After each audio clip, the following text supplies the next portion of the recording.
안녕하십니까 시청자 여러분. 오늘 이 시간 제7강의 주제는 성령입니다. 우리에게 아주 친숙한 대표적인 기독교적인 용어 중에 하나죠.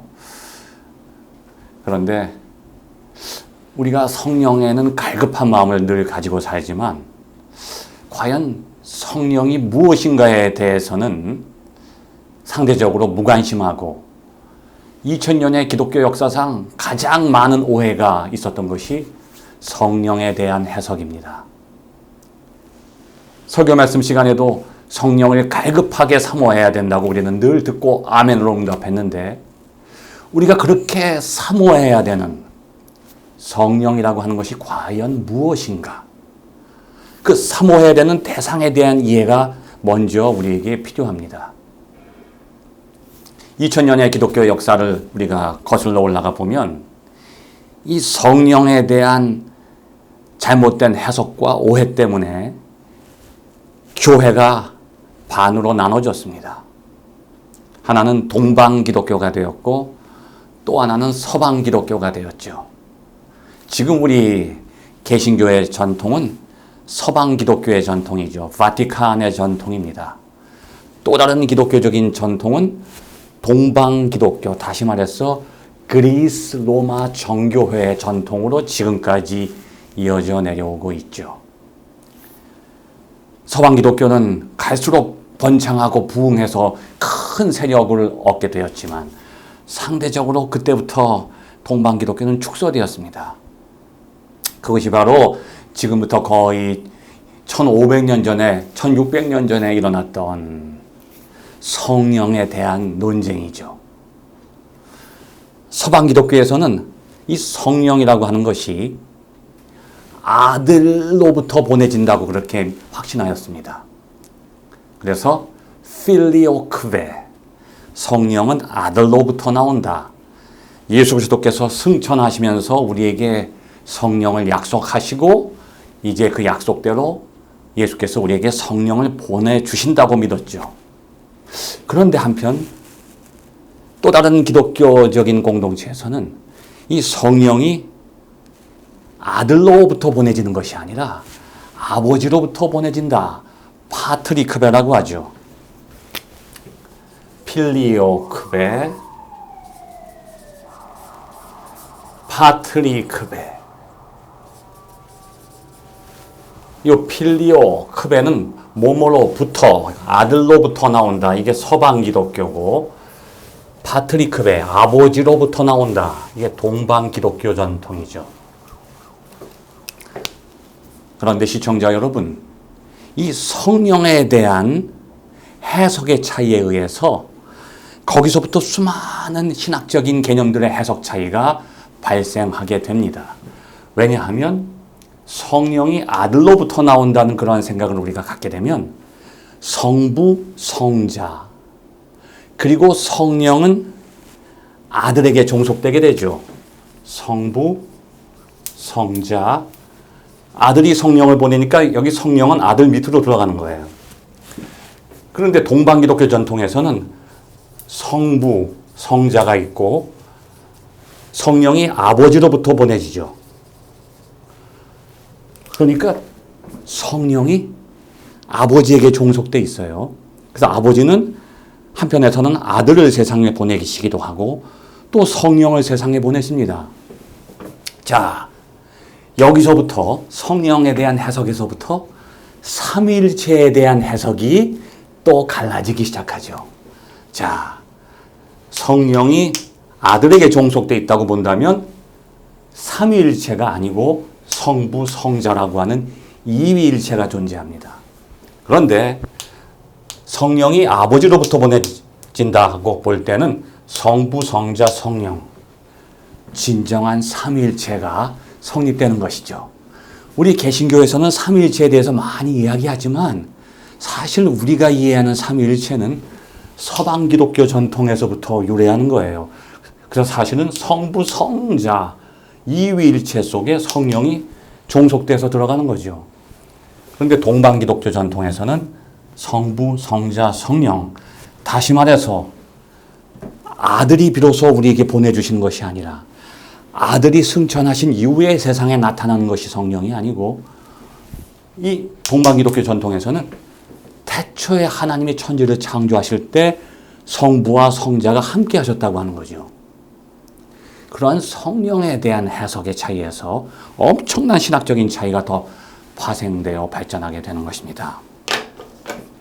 그래서 우리가 성령을 갈급하게 사모하기 전에 과연 성령이라는 존재는 무엇인가에 대해서 먼저 살펴봐야 됩니다.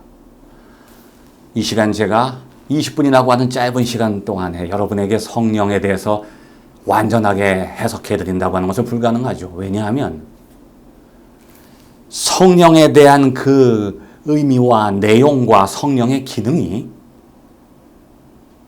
1년 내내 제가 여러분에게 이 강의를 진행한다고 할지라도 다 설명할 수 없을 정도로 많습니다. 그런데 지금까지 한국교회에서는 성령은 무엇이냐? 우리가 하나님으로부터 받아서 거듭나면 된다. 성령 충만하면 된다. 그렇게만 배웠지, 과연 성령이 인간에게 아니면 이 세상에서 어떠한 기능을 하고 역할을 하고 어떠한 존재로 우리에게 역사하시는지에 대해서는 우리가 관심이 없었어요. 그냥 성령을 받기만 하면 된다고 생각했던 거죠.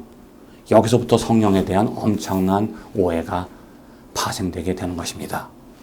그래서 저는 이 시간 먼저 다양한 성령에 대한 의미와 기능과 해석이 존재하지만 대표적인 성령의 기능을 먼저 여러분에게 설명드리고자 합니다. 첫 번째, 성령은 창조의 영입니다.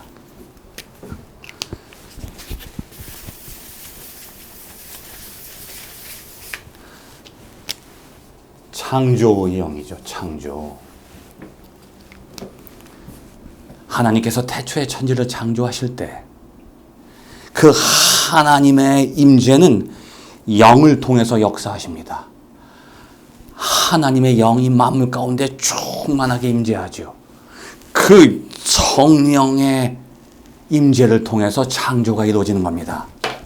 자, 예를 들어서 여러분, 인간을 창조하실 때 어떻게 창조하셨습니까?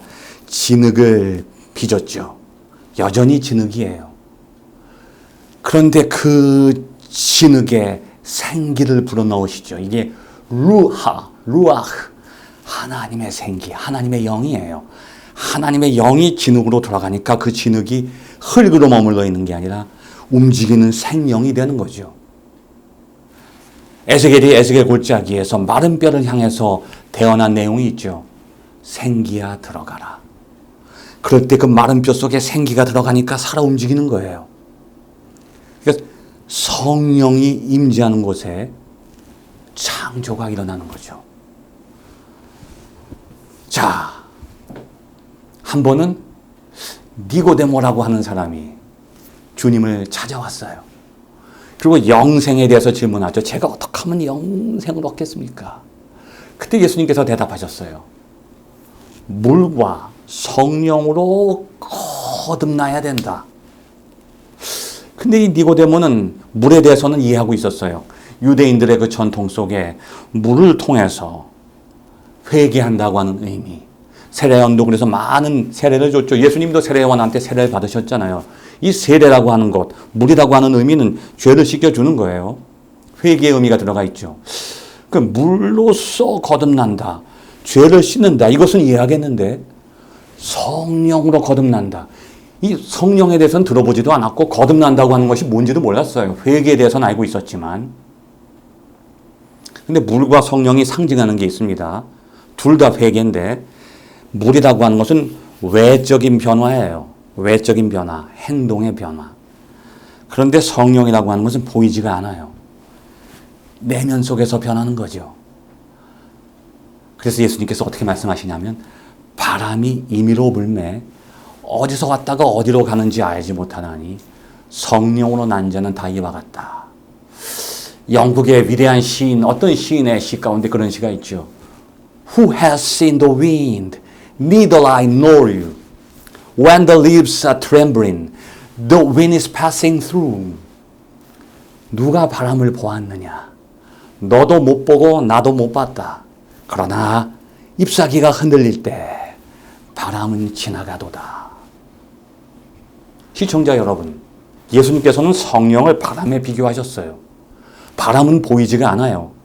그러나 그 바람이 지나갈 때 흔들림이 있는 거죠. 성령은 보이지가 않아요.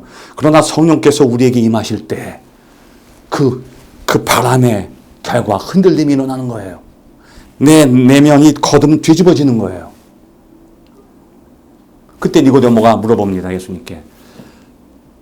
그럼 제가 어머니의 모태 속에 다시 들어갈 수 있습니까? 지금 제가 어머니보다 키가 더 큰데 어떻게 제가 더 작은 어머니 속으로 다시 들어갑니까? 그렇게 생각하는 거예요. 다시 어린아이에서 다시 태어난다고 그렇게 생각한 거죠. 그때 예수님께서는 그것이 아니라는 거예요. 옛 것은 지나가고 보라 새 것이 되었도다. 이 성령이라고 하는 것은 태초의 창조를 다시 새롭게 창조하는데 그 창조가 다시 혼돈과 무로 거슬러 올라가서 무에서부터 창조되는 것이 아니라 이전 창조는 여전히 있고 거기서부터 새 창조가 일어난다는 거죠. 여기서 거듭난다고 하는 말 속에는 한 사람이 다시 변화되어서 그리스도인이 된다고 하는 의미도 있지만 새로운 창조가 일어난다는 거예요. 그러니까 이 세상이 다시 창조되는 것은 이전 창조를 똑같이 반복하는 것이 아니라 이전 창조와 새 창조가 다른 점은 뭐냐? 이전 창조가 계속 되는데 이 속에서 새롭게 된다는 거예요. 겉으로 볼 땐 바람처럼 보이지 않고 느낄 수 없지만 이 세상이 변화되고 있다고 하는 것이죠. 이것이 인간에게 적용된다고 하면 어떤 의미인가 하면 겉으로는 아무런 변화가 없어요. 겉사람은 날로 썩어가는 거죠. 겉으로 볼 때는 그냥 썩어가는 모습만 보여요.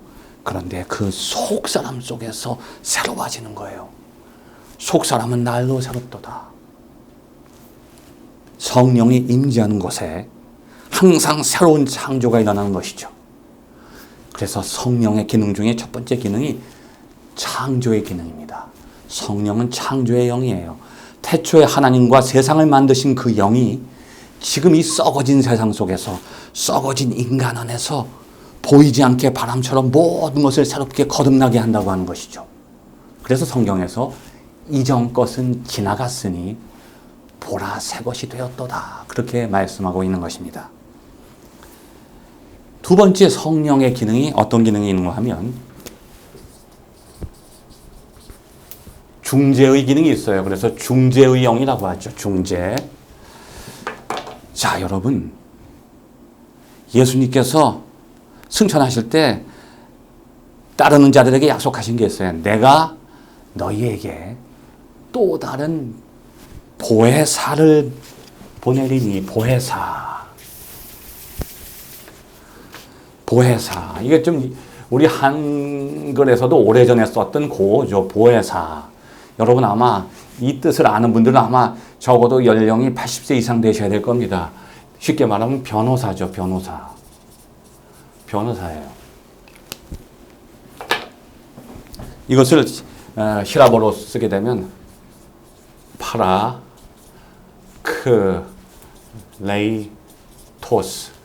파라클레이토스라고 그래요. 이 파라라고 하는 말은 영어에서 beside, 옆에, 나란히, 옆에서, 클레이토스. 이건 클레오에서 온 말이죠. 클레오.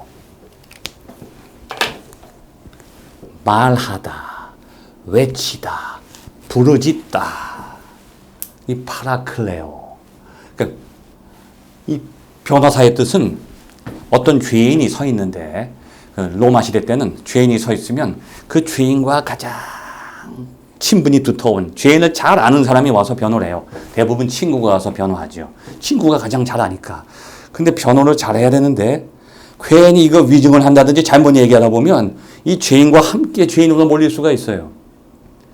그 죄인 옆에서 말하는 사람, 그게 파라클레이토스 변호사예요. 로마서 8장에 보면 이런 말씀이 있죠.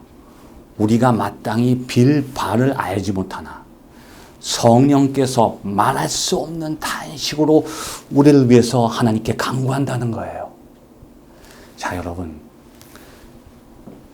우리가 우리 자신이 뭘 원하는지도 모르잖아요. 내가 뭘 원하는지 확실히 모르고 살아요, 우리는. 엉뚱한 걸 원하잖아요. 더군다나 하나님이 원하시는 걸 우리가 알겠어요? 근데 하나님이 원하시는 것을 구하는 게 기도인데 내가 원하는 것은 기도가 아닙니다. 나중에 제가 이제 기도의 비밀에 대해서 여러분에게 말씀드리겠지만 사람들이 자기가 원하는 것을 갖고 하나님께 와요. 그건 기도가 아닙니다. 그러니까 하나님의 뜻을 알지 못해서 막 끙끙거리고 있는데 바로 옆에서 더 큰 탄식 소리가 들려요. 갑자기 돌아보니까 성령께서 내 옆에 계시는 거예요. 내가 하나님 앞에서 탄식할 때 진정으로 나를 위로하는 분이 누구냐? 나보다 더 깊은 탄식으로 내 곁에 계시는 거예요. 자, 여러분. 산상설교에 보면 애통하는 자는 복이 있나니 저가 위로를 받을 것이며. 자, 여러분. 위로한다는 뜻이 무엇일까요? 바로 이거예요. 내가 너무 아파서 막 괴로워하는데 나보다 더 큰 목소리로 괴로워하는 사람이 옆에 있어요. 가만히 보니까 그분이 성령이에요. 여러분, 몸이 아플 때 과연 누가 그 사람에게 위로가 되겠습니까? 건강한 사람이 위로가 되는 게 아니에요. 내가 몸이 아플 때 같이 그 고통을 느끼고 있는 다른 아픈 사람이 나에게 말을 건넬 때 그것이 위로가 되는 거죠. 진정한 위로라고 하는 것은 내가 저 위에서 밑에 있는 사람을 위로하는 게 위로가 아니에요. 진정한 위로는 아픈 사람이 아픈 사람을 위로할 때 마치 예수 그리스도께서 십자가에 달리셔서 우리의 고통을 위로해 주시고 거기서 우리를 건져 주신다고 하는 것이 저 높은 곳에서 하나님의 능력으로 위로해 주시고 건져 주시는 것이 아니라 우리의 고통을 함께 십자가에서 아파하시면서 우리에게 위로를 주셨기 때문에 그 위로가 우리에게 생명을 주는 겁니다. 성령도 같은 분이에요. 예수님께서 하셨던 그 위로의 사역을 똑같이 해주시는 거예요. 그래서 내가 너희에게 또 다른 보혜사, 두 번째 보혜사죠. 첫 번째 보혜사가 누구일까요? 예수 그리스도예요. 예수 그리스도가 우리에게 첫 번째 보혜사가 되셔서 우리의 고통을 함께 나누시면서 우리를 위로해 주신 분이에요. 그런데 내가 하늘나라 간다고 걱정하지 마라. 내가 나와 똑같은 또 다른 보혜사를 너에게 줄 것이다. 그가 너희를 위로할 것이다. 어떻게 위로하느냐? 너희가 탄식할 때 함께 탄식하고 너희가 고통을 당할 때 함께 고통을 당하면서 그가 너희를 위로할 것이다. 놀라운 거죠. 이게 바로 성령의 기능이에요. 성령은 중재의 영입니다. 하나님과 나 사이에서 중재하는 거예요. 내가 하나님께 갈 수가 없고 하나님이 내 앞으로 올 수 없을 때 성령께서 그 역할을 해주시는 거예요. 내 안에서 옛자와 새자, 내 안에서 두 마음이 싸울 때 성령께서 이것을 변화시켜 주시는 거예요. 죄에 속박된 옛자를 끊을 수 있게 해주시고 거듭난 새 사람이 되어서 이 속사람이 내 안에서 움직이며 성령의 인도함을 받게 해주시는 거죠. 또 나와 다른 사람의 갈등이 점점 심화될 때 성령께서 그 사람과 나를 연결시켜 주시는 거예요. 그래서 오순절 때 마가의 다락방에서 120문도가 성령으로 충만하죠. 그 성령의 임재를 통해서 그 120명이 한 몸을 이루게 되는 거예요. 이게 교회입니다. 성령은 내 안에서만 역사하셔서 나를 변화시켜주고 끝나는 것이 아니라 나와 하나님을 중재하고 나와 다른 사람을 중재하고 나와 세상을 중재합니다. 이게 성령의 두 번째 기능이에요. 중재의 영. 첫 번째는 창조의 영, 두 번째는 중재의 영. 이제 성령에 대한 두 번째 시간에서는 3번부터 시작하겠습니다. 과연 세 번째 성령의 기능이 무엇인가? 그러한 내용을 가지고 이제 여러분과 함께 하기로 하겠습니다. 세 번째 기능은 바로 말씀의 영인데 다음 주 시간에는 말씀의 영부터 시작해서 여러분에게 성령의 기능을 설명해 드리기로 하겠습니다. 끝까지 경청해 주셔서 감사합니다.